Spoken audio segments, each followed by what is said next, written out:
যে ফেরাউন এই জমিনে তার অপোনেন্ট যারা তাদেরকে দুর্বল করার জন্য কতগুলো পলিসি নিয়েছিল। প্রথমত তার দলের মধ্যে সে বিভাজন তৈরি করে ফেলেছিল, দেশের জাতির মধ্যে বিভাজন তৈরি করে ফেলেছিল। দ্বিতীয় যে কাজটা সে করছিল, পুরুষদেরকে হত্যা করতো, যারা তার বিরোধিতা করতো, নারীদেরকে আর সন্তানদেরকে, ছোট ছোট বাচ্চাদেরকে হত্যা করা থেকে বিরত রাখতো। এরপরে ফেতনা ফেসাদ সৃষ্টি করেছিল তারা, যাতে তার এগেইনস্টে দাঁড়ানোর মতো কোনো শক্তি অবশিষ্ট না থাকে। বাংলাদেশের সাথে এখন বর্তমান প্রেক্ষাপটের সাথে এগুলো দেখবেন মিলে যায়।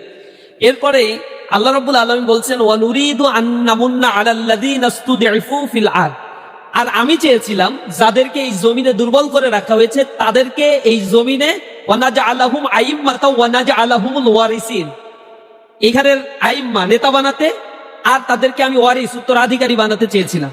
আর এটা হামান কারুনের জন্য যতই কষ্টের কারণ হোক না কেন, তারা অনেক কষ্ট করছে এদেরকে দুর্বল করে রাখার জন্য, ভাবছে শেষ হয়ে যাবে। তা আমাদের উপরে যে জুলুম নির্যাতন চালানো হয়েছে, আমরা বলি 2009 সালে আমি ছাত্র শিবিরের সদস্য শপথ গ্রহণ করি। তো এই সময়ে সংগঠনের যে গ্রোথ, যে অবস্থা আমি দেখেছি, আর আওয়ামী রিজিমের পরে এই জুলুম নির্যাতনের মধ্য দিয়ে আল্লাহ রাব্বুল আলামিন এই সংগঠনের গ্রোথ স্বাভাবিক অবস্থার চাইতেও কয়েক গুণ বেশি বাড়িয়ে দিয়েছে, যেটা এর আগে 35 বছরে আমরা পারি নাই। তার মানে আমাদের এই জমিনে যারা দুর্বল করতে চেয়েছে, আর আল্লাহ চাইছে আমাদের শক্তিশালী করতে। এমন শক্তিশালী করছে, ঢাকা বিশ্ববিদ্যালয়ের ইতিহাসে শতবর্ষী একটা বিশ্ববিদ্যালয়, 125 বছর প্রায় এর বয়স, 125 বছরের হিস্ট্রিতে ইসলামী ছাত্র শিবির এই 25 সালে জুলাই পরবর্তী অভ্যুত্থানে এই বিশ্ববিদ্যালয়ে ল্যান্ডস্লাইড ভিক্টরি আল্লাহ রাব্বুল আলামিন আমাদেরকে দান করেছে। এটা তো শত বছরের ইতিহাসে একটা রিমার্কেবল একটা ঘটনা।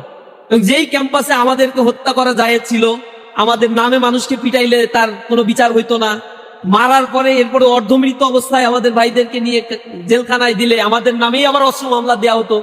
এমন ভাবে আমাদেরকে দুর্বল করতে চেয়েছে। এবং এমন হয়েছে 14-15 সালের দিকে তো হল থেকে ধরে ধরে 100-র উপরে ভাই আমাদের ঢাকা বিশ্ববিদ্যালয়ে জেলখানায় ছিল। জাহাঙ্গীরনগর বিশ্ববিদ্যালয়ে শুধু ছাত্র শিবিরের সাথে সংশ্লিষ্টতা পেয়ে কামরুল ভাইকে পিটিয়ে হত্যা করছিল, তার বিচার হয় নাই। কামরুল ভাই শুধু ছাত্র শিবির করে এই কারণ। আল্লাহ রাব্বুল আলামিন সেই জমিনটা আমাদেরকে দিয়েছেন, আমাদেরকে সেখানে সম্মানিত করেছে। আমরা বাংলাদেশকে গড়ে তুলবো ইনশাআল্লাহ।